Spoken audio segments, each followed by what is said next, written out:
Hi, I'm continuing my series of short videos about the Collatz conjecture, also known as the 3x plus 1 problem. I've been talking about loops for several videos, and I want to complete that, close the loop on it with this one. And I've come back to a table that I showed in the previous video. And the interesting thing about this table is it puts the 3x plus 1 outputs, odd numbered outputs, next to the 3x plus 5, 3x plus 7, 3x plus 9, and so on sequences.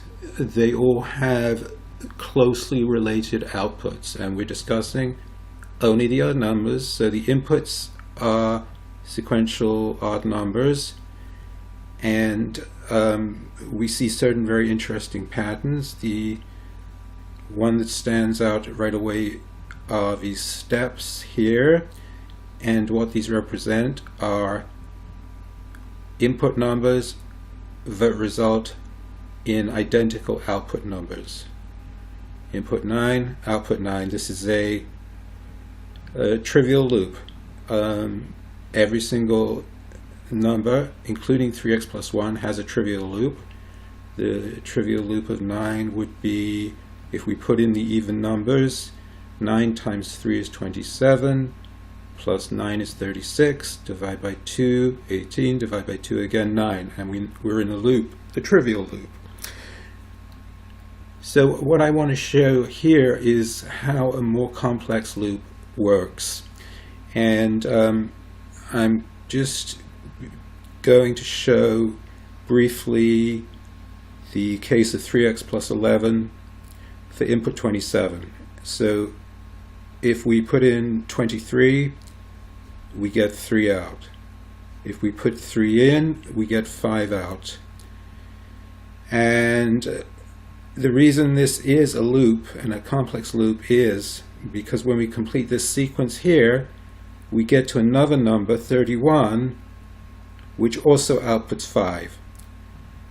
And that can only mean one thing: a closed loop, a cycle that you cannot escape from. You have to have two input numbers that produce the same output number. It's that simple. There's nothing mysterious about it. And the mystery for mathematicians is why this doesn't occur for 3x plus 1. Well, I'm putting forth the idea that this is kind of a cosmic joke, and hopefully you're getting the joke as you continue through these videos. But let me just again close the loop on this.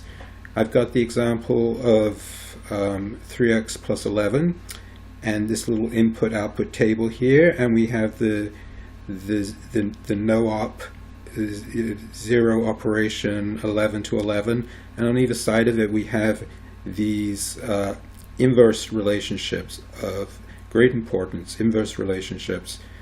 Input 5, output 13 is 8, input 7, output minus 1 is minus 8, and the same for 14.